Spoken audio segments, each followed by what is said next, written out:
तो भाई आपके भाई ने इसकी बैटरी कर दी है 0। अब सवाल वही है कि ये गाड़ी किन लोगों के लिए बनी है। पूरा पंजा दबाने के बाद भी अब ये 50 के ऊपर नहीं जा पा रही। देख लिया आपने हमारी जो फुल चार्ज में रेंज आई है। दोस्तों गाड़ी कोई भी परफेक्ट नहीं होती, लेकिन उसको टाइम के साथ बेटर जरूर बनाया जा सकता है। ये हमारे साथ में है 2025 की नई टियागो, जिसमें नए साल में नए फीचर्स दिए गए हैं, लुक को थोड़ा सा नया किया गया है और जो रेंज है उसको थोड़ा सा बेटर किया गया है, जो कि कंपनी क्लेम कर रही है। तो क्या ये सच में अब बेटर हो गई है? आज के वीडियो में हम करेंगे इसका एक्चुअल ड्राइविंग रेंज टेस्ट, जिसमें हम इसको सिटी और हाईवे दोनों में चलाने वाले हैं।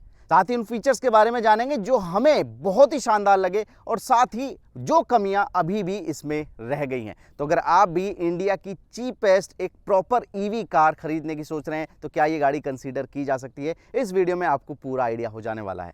क्योंकि हमें रेंज टेस्ट करना है, हमें चाहिए 100%। उसके लिए फिलहाल जो बैटरी इसमें दिखा रहा है 82% दिखा रहा है और पास में एक फास्ट चार्जर है, वहाँ पर हम इसको ले जाते हैं और इसको चार्ज करेंगे। तो यहाँ आते आते 81% बैटरी रह गई है। देखो भाई, टाटा मोटर्स जो है वो अपनी गाड़ियों के चार्जिंग का पोर्ट की जो लोकेशन है ना, वो यहाँ पर देती है जहाँ पर आप फ्यूल डलाते हैं। तो ये भी एक बढ़िया बात है, लेकिन ये ऐसा खुलेगा नहीं, पहले हमें अंदर से अनलॉक करना पड़ेगा। यहाँ पर बटन दिया गया है, देखो ये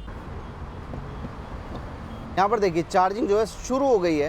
डिस्प्ले में आप देखेंगे यहाँ भी साफ दिख रहा है कि चार्जिंग का साइन बना आ गया है। 81 से 82% हो गई है, 82% ही मान के चलिए क्योंकि यहीं पर हुई थी। तो 18% बैटरी फिलहाल हमें चार्ज करनी है और टाइम जो हुआ है वो हुआ है 8:38। देखते हैं कितना टाइम लगता है। मैं बताना चाहूँगा कि टियागो ईवी का जो बड़ा वाला बैटरी पैक है ना 24 किलोवाट आवर का, उसको अगर आप 10 से 80% चार्ज करेंगे फास्ट चार्जर से तो 1 घंटा लगता है, लेकिन असली जो टाइम है ना वो 80% के बाद लगने वाला है। वही हम चेक करेंगे कि बाद के जो 20 या 18% है उसको चार्ज होने में टाइम कितना लगेगा, पैसा कितना लगेगा, वो एक चीज़ है। तो आइए देखते हैं भाई। यहाँ पर आपको दिख रहा होगा कि जो इस समय पावर जा रही है, कंज्यूम हो रही है, वो 17-18 किलोवाट की हो रही है। एक चीज़ मैं ट्राई करना चाहूँगा कि क्या चार्जिंग होते वक्त मैं इसमें बैठ के एसी चला सकता हूँ, बिकॉज ये चीज़ मैंने विंडसर ईवी में ट्राई किया था तो हो नहीं पाई थी। मैंने इसको ऑन किया, एसी ऑन दिखा रहा है, तो ये एक बढ़िया फीचर लगा भाई मुझे। अगर आप चार्जिंग करते वक्त चाहते हैं कि भाई चार्ज गाड़ी होती रहे और आप आराम से एसी का मज़ा लेते रहें, तो वो भी चीज़ इसमें पॉसिबल है। लास्ट के 18% बैटरी चार्ज करने में हमारा जो टाइम लगा वो लगा टोटल 28 मिनट। लास्ट का 1% ही करीब 6-7 मिनट तक चार्ज होता रहा, क्योंकि स्पीड जो है वो बहुत स्लो हो जाती है लास्ट के परसेंटेज में। तो 28 मिनट हमारे लगे और जो खर्च आया वो आया है टोटल 112 रुपये का। हाल बैटरी 100% है। इसके ट्रिप मीटर को हम 0 कर लेते हैं। ट्रिप ए दिखा रहा है 1105, इसको हम कर लेते हैं 0। बी को भी हम 0 कर लेते हैं और हम कोशिश करेंगे कि जितना हो सके इसको 0 पर लाने की। तो इससे पहले की गाड़ी को चला कर देखें, ये तो जान लें कि बाहर क्या चेंज किया है। देखो, सबसे पहले फ्रंट में आपको मिलेंगे स्लीक एलईडी हेडलैम्प, जो पहले हेलोजन मिलते थे उनसे काफ़ी प्रीमियम लगते हैं। ग्लॉस ब्लैक ग्रिल दी गई है, जो पहले की ग्रिल के मुकाबले मुझे अब ज़्यादा बेटर लग रही है। बम्पर में भी नया डिज़ाइन एलिमेंट दिया गया है, शार्पर एयर इनटेक्स दिए गए हैं। अब ईवी का जो बैजिंग है वो जो पहले होता था फेंडर पे, अब वो डोर के नीचे आ गया है। अब देखो, बैटरी पैक पहले वाले ही रखे गए हैं दोनों। एक मीडियम रेंज है जो कि 19.2 किलोवाट आवर का बैटरी पैक ऑफर करता है और जो लॉन्ग रेंज है वो देता है 24 किलोवाट आवर का बैटरी पैक। बड़े वाले में कंपनी कह रही है 293 किलोमीटर की क्लेम रेंज मिलने वाली है और ये जो रेंज है कंपनी के मुताबिक थोड़ी सी बेटर हुई है। वही हम टेस्ट करने वाले हैं कि कितनी बेटर हुई है और अब ये रियल वर्ल्ड में क्या रेंज दे सकती है। लेकिन उससे पहले एक बार हल्का सा इंटीरियर भी देख लो कि वहाँ क्या बदला है। इंटीरियर में भी काफ़ी नए और प्रैक्टिकल टच मिलते हैं। 10.25 इंच का एक नया फ्लोटिंग टच स्क्रीन डिस्प्ले दिया गया है और ये वायरलेस एंड्रॉयड ऑटो और एप्पल कारप्ले फ्लोलेसली सपोर्ट करता है। नया 2 स्पोक स्टीयरिंग व्हील दिया गया है, जिस पर टाटा का लोगो इल्यूमिनेट होता है और ये सेम स्टीयरिंग व्हील हम ऑलरेडी देख चुके हैं हैरियर में, सफारी में, कर्व में और नई नेक्सॉन में। ग्रे ब्लैक डुअल टोन में सीट्स दी गई हैं, जो दिखने में अब मुझे ज़्यादा मॉडर्न लगती हैं। एसी वेंट्स के अराउंड सिल्वर फिनिश दी गई है, जो कि गाड़ी को दे दी है प्रीमियम टच और साथ में मिलता है ड्राइवर के लिए सेमी डिजिटल डिस्प्ले। इंफॉर्मेशन इसमें क्लियरली दिखती है, लेकिन भाई मेरे हिसाब से ये फुल्ली डिजिटल होता तो ज़्यादा बेटर था।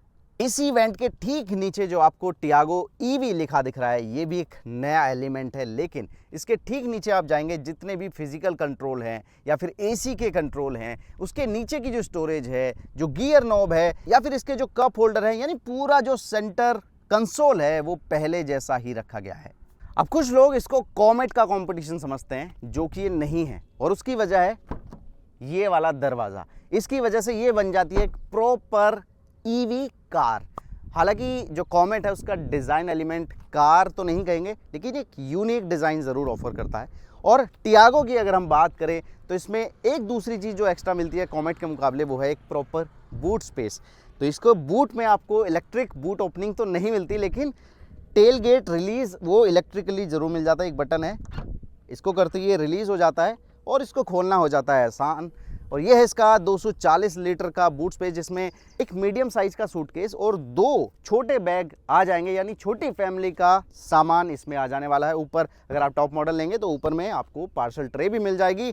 बूट स्पेस इंक्रीज़ करना है तो rear seat split folding function के साथ तो नहीं आती, लेकिन हालांकि इसको फोल्ड ज़रूर कर सकते हैं, बट ये पूरी तरह से फोल्ड हो नहीं पाती।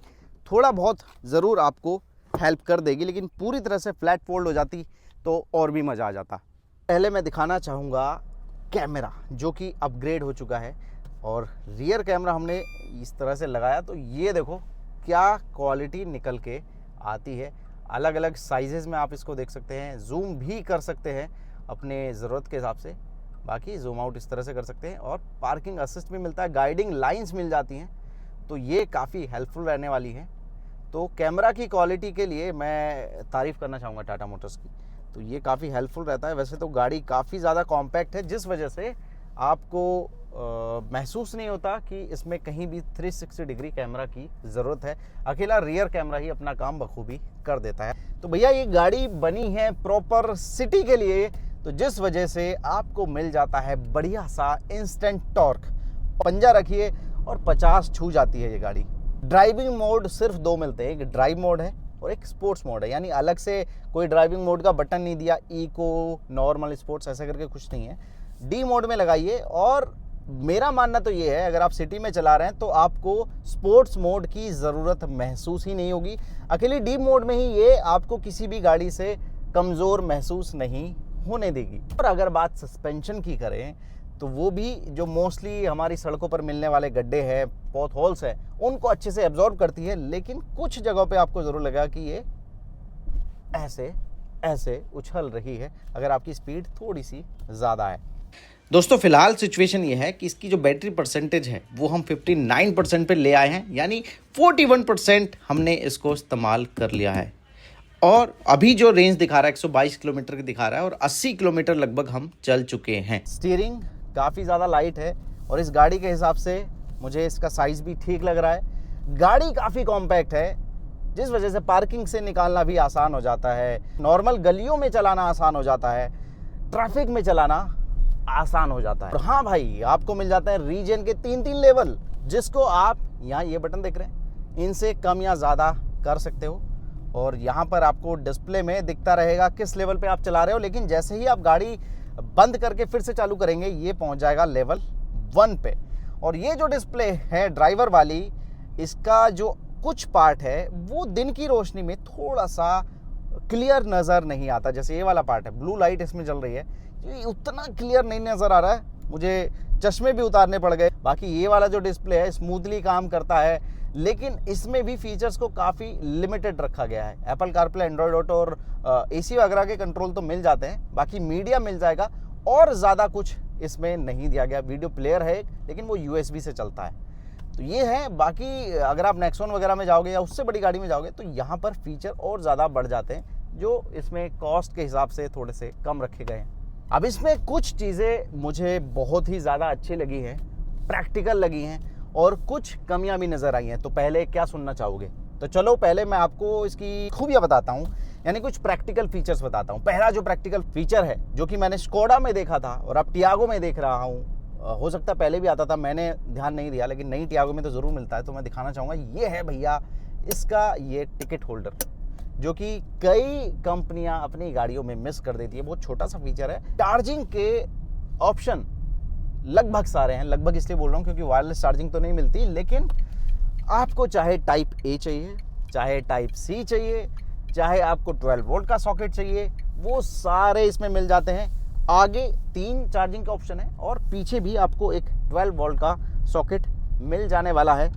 यहाँ हमने थोड़ा सामान रखे, ये 2 कप होल्डर जिसको आप 3 में भी कन्वर्ट कर सकते हो। यहाँ पर छोटा सा स्पेस है जो चाबी वगैरह रख सकते हो, और यहाँ पर आ जाएगी आपकी ये बड़ी वाली बोतल, जो कि भाई कई गाड़ियों में इसकी जगह मिल नहीं पाती हमें, तो छोटी गाड़ी होते हुए भी स्पेस का पूरा ख्याल रखा है। डोर में जो स्पेस है उसमें भी आपके बोतल वगैरह, छोटी बोतल, कप्स वगैरह आ जाते हैं। एक थर्ड फीचर है रेंज सेंसिंग वाइपर मिल जाता है। सस्ती गाड़ियों में से एक है, लेकिन ऐसा एक प्रीमियम फीचर भी देती है रेंज सेंसिंग वाइपर।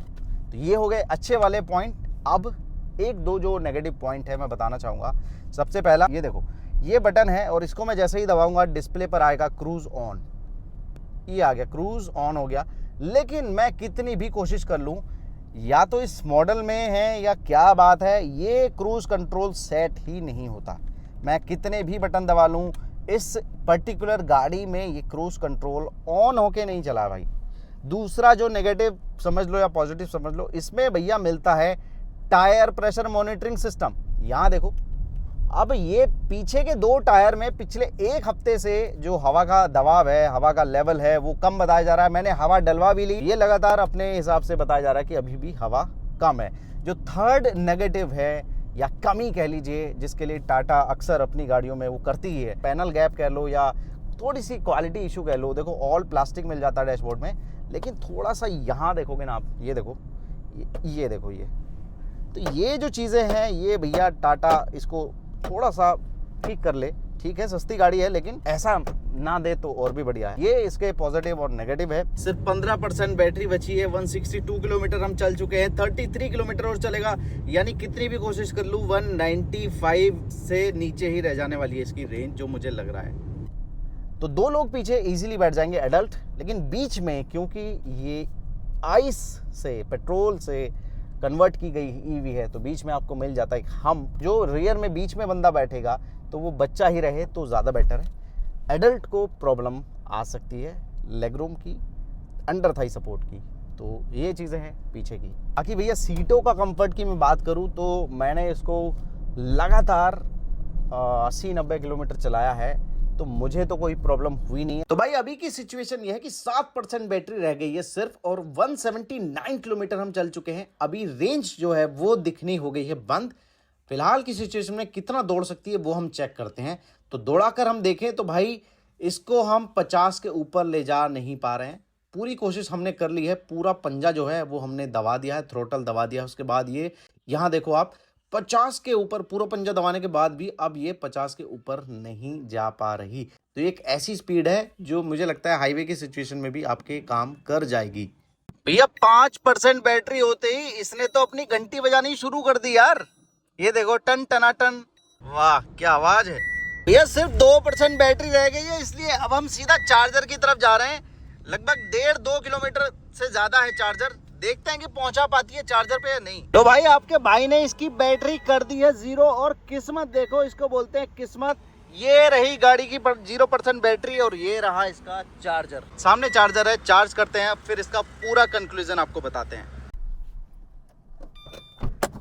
तो दोस्तों देख लिया आपने, हमारी जो फुल चार्ज में रेंज आई है इस लॉन्ग रेंज वर्जन में, वो आई है 197 किलोमीटर। वो भी तब जब हमने इसको एसी के साथ इस्तेमाल किया है, और कुछ समय के लिए, करीब आधा पौना घंटे के लिए हमने इसको एसी ऑन करके खड़ा भी रखा है। और ये भी मैं कहना चाहूँगा, एसी की परफॉर्मेंस इसमें काफ़ी इंप्रेसिव मुझे मिली है। तो अगर आप विदाउट एसी इस गाड़ी को इस्तेमाल करेंगे तो मैं उम्मीद कर रहा हूँ कि 200 प्लस की रेंज ईजिली आपको इस गाड़ी से मिल जाने वाली है। सवाल वही है कि ये गाड़ी किन लोगों के लिए बनी है। देखो, अगर आप फर्स्ट टाइम ईवी बायर हैं, आपकी छोटी सी फैमिली है, कॉम्पैक्ट गाड़ी ढूंढ रहे हैं, और सबसे इंपॉर्टेंट चीज़, आपकी जो डेली रनिंग है वो 40 से 50 किलोमीटर के अंदर रहने वाली है, तब ये गाड़ी आपके काम की रहने वाली है। लेकिन अगर आप हाईवे पर ज़्यादा चलते हैं, रनिंग थोड़ी ज़्यादा है, फैमिली थोड़ी सी बड़ी है तब ये शायद उतना सही ऑप्शन आपके लिए साबित ना हो। कंपटीशन से अगर हम कंपेयर करें तो सीधा कॉमेट ईवी की बात करता हूँ, उससे इसमें बेटर स्पेस आपको मिल रहा है, बेटर हाईवे कैपेबिलिटी मिल रही। तो अगर आप सिटी में इसका रेगुलर इस्तेमाल करना चाहते हैं और थोड़ा मोड़ा हाईवे पर जाना चाहते हैं तो ये उतनी कैपेबल है कि ये वहाँ जा सकती है। लेकिन हाईवे पर जाने से पहले ना अपना चार्जिंग का प्लान प्रॉपर बना के रखना, तभी आप इसको सही से इस्तेमाल कर पाएंगे। चार्जिंग टाइम भी ठीक ठाक इसमें लगने वाला है क्योंकि बहुत तगड़ी फास्ट चार्जिंग सपोर्ट नहीं करती है। 60 किलोवाट पे भी ये सिर्फ 17-18 किलोवाट की स्पीड से ही चार्ज होने वाली है। तो 1 घंटे का ब्रेक आपको लेना पड़ सकता है अगर आप हाईवे रनिंग पे इसको ओकेजनली ले जाने वाले हैं। तो ये था इसका पूरा प्रोज एंड कॉन्स, सारी कमियां सारी खूबियां हमने सब कुछ बता दिया, किन लोगों के लिए बढ़िया है किन के लिए नहीं है, हर इन्फॉर्मेशन हमने देने की कोशिश करी है। फिर भी कोई पॉइंट हमसे छूट गया है तो वो हमसे कमेंट में पूछ लेना, हम उसका जवाब देने की पूरी कोशिश करेंगे। इस वीडियो में इतना ही भाई, थैंक यू सो मच।